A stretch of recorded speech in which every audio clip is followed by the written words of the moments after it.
মার মার মার জাগিয়া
কিতা ওয়াকফ বিল 2025 যে আইন প্রণয়ন যেটা অ্যামেন্ডমেন্ট বিল মানে এটার আইনে পরিণত হয়েছে, এটার প্রতিবাদে একটা শান্তিপূর্ণ নতুন চরক পয়েন্ট থেকে আইয়া আমরা ওই পেট্রোল পাম্পের কিনারে একটা খালি জায়গার মধ্যে প্রতিবাদী সভার মাধ্যমে সমাপ্ত হওয়ার কথা আছে। প্রথমে আমরা একটা উদ্যোগ লইছিলাম যে দরগা মসজিদ পর্যন্ত গিয়া মিছিল হইব, কিন্তু এটা হয়েছে কিনা পরে ওসি স্যারে রিকোয়েস্ট মানে তাই একটা অনুরোধ করছেন যাতে শান্তিপ্রিয়ভাবে সুশৃঙ্খল পদ্ধতি হয়। এটাও আমরা ইন্ডিয়ান পার্সোনাল ল বোর্ডের নির্দেশ মানিয়া তারা আগামী 7 জুলাই পর্যন্ত শান্তিপূর্ণ ভারতবর্ষ শান্তিপূর্ণ আন্দোলনের আহ্বান রাখছেন, এটার আমরা সমর্থন করছি। এবং এই পেট্রোল পাম্পের কিনারে একটা খালি জায়গায় প্রতিবাদী সবার হওয়ার কথা এবং এখানে সভা হয়েছেও। সবার থেকে কিছু সংখ্যক যুবক, এখানে হাজার হাজার মানুষ আই গেছে, এখান থেকে কিছু সংখ্যক যুবক সামরাগুদাম অব্দি গেছে গিয়া। এটা আমরা এখানে সবার মাধ্যমে সমাপ্তি হয়েছে। কিন্তু আমি এখনো কইলাম ওয়াকফ আইন 2025 যেটা, এটা সম্পূর্ণ অসাংবিধানিক। এটা মুসলিমদের শরীয়তর মানে এফেক্ট করছে। অ্যাকচুয়ালি আমরা তো দেখছি না, কিন্তু এটা যদি হইয়া থাকে এটা খারাপ হয়েছে। পুলিশে লাঠি চার্জ বাধ্য হয়েছে, একটা সময় কন্ট্রোলার বাড়ে যার, পুলিশে লাঠি চার্জ করছে যেটা, এটা বাধ্য হইয়া করছে, এটা আমরা দোষাম না। কিন্তু যদি যদি পাত্তর মারিয়া থাকে এটা অন্যায় করছে, এটারে আমরা কোনো অবস্থায় মানিয়ে নিতে পারি না। এটা সভ্য সমাজে মানিয়ে নিতে পারে না। ইসলাম এবং গণতন্ত্রপ্রেমী জনসাধারণ যারা ভারতবর্ষের সংবিধান মানে, প্রশাসনটা হইল সরকারি সম্পদ। আমরা আজকে পুলিশ প্রশাসনকে শ্রদ্ধা জানি, সংবিধানকে শ্রদ্ধা করি। যদি এলাকান পুলিশের উপরে কেউ যদি পাথর মারিয়ে থাকে এটা অন্যায় করছে, এটা অন্যায়ের প্রতিবাদে আমরা গর্জে উঠবো এবং এটা আমরা মানিয়ে নিতে পারবো। এখান যদি কেউ আই এভিডেন্স থাকে এলা করছে, তার এগেইনস্টে কোনো অ্যাকশন নিলে আমরা এটা খণ্ডনও করতাম না। আর আমার মনে হয় যদি করে থাকে এটা খারাপ করছে। আর আজকে যেভাবে প্রশাসনের সহযোগিতা করছে এর লাগে আমরা ধন্যবাদ জানাই। আর সদর ওসি স্যার আজকে 3 ঘন্টা ব্যাপী কেন রাস্তার মধ্যে, এসপি স্যারও আইসেন, তারা যেভাবে সহযোগিতা করছে এই আন্দোলনে, এবং এটার লাগে আমি বারবার শ্রদ্ধা করি। আর এবং তারা পুলিশের উপরে আমার কোনো ক্ষোভ নাই।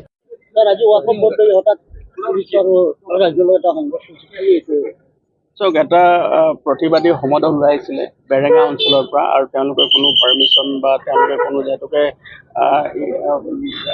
নিৰ্বাচনী আচাৰ সংহিতা লাগু হৈ আছে, গতিকে তেওঁলোকে কোনো ধৰণৰ অনুমতি নোলোৱাকৈ তেওঁলোকে এটা প্ৰতিবাদ সমদল ওলাইছিলে। আৰু গম পোৱাৰ লগে লগে আমি তাত আৰক্ষী বাহিনী তাত আহে, আমি নিজে আহোঁ, আহি তেওঁলোকক আমি ডিছপাছ কৰি দিওঁ। সেই ডিছপাছ কৰাৰ সময়তে 2-3টা দল, তেওঁলোকৰ কিছুমান 2-এটা উদণ্ড ল'ৰা আগবাঢ়ি আহি পেলাই এটা পৰিৱেশ সৃষ্টি কৰিবৰ কাৰণে তেওঁলোকে চেষ্টা কৰিছিলে।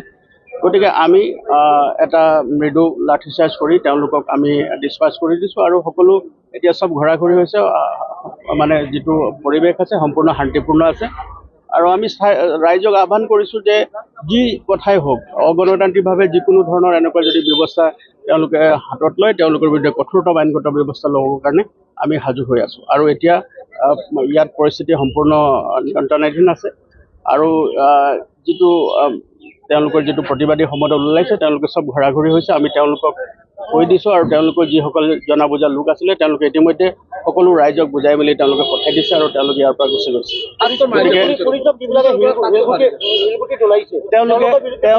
তেওঁলোকে চেষ্টা কৰিছিলে, আৰু আৰক্ষী বাহিনীলৈ লক্ষ্য কৰি তেওঁলোকে শিলগুটি দলিয়াবলৈ তেওঁলোকে চেষ্টা কৰিছিলে। কিন্তু লগে লগে আমি সেই সংক্ৰান্তত ইতিমধ্যে আমি মোকৰ্দমা ৰুজু কৰিছোঁ, আৰু যিসকল পাৰ্পিটেটাৰ্ছ আছে, যিসকলে এনেকুৱা আইন শৃংখলাজনিত পৰিস্থিতি সৃষ্টি কৰিব বিচাৰিছে, তেওঁলোকৰ বিৰুদ্ধে কঠোৰতম আইনগত ব্যৱস্থা ল'বৰ কাৰণে আমি তৎপৰ হৈ আছোঁ। নাই, বৰ্তমানলৈকে আমি এতিয়া এই যিটো প্লেচ অফ অকাৰেঞ্চ আছে, যিটো স্থান আছে, আমি তাতে আছোঁ।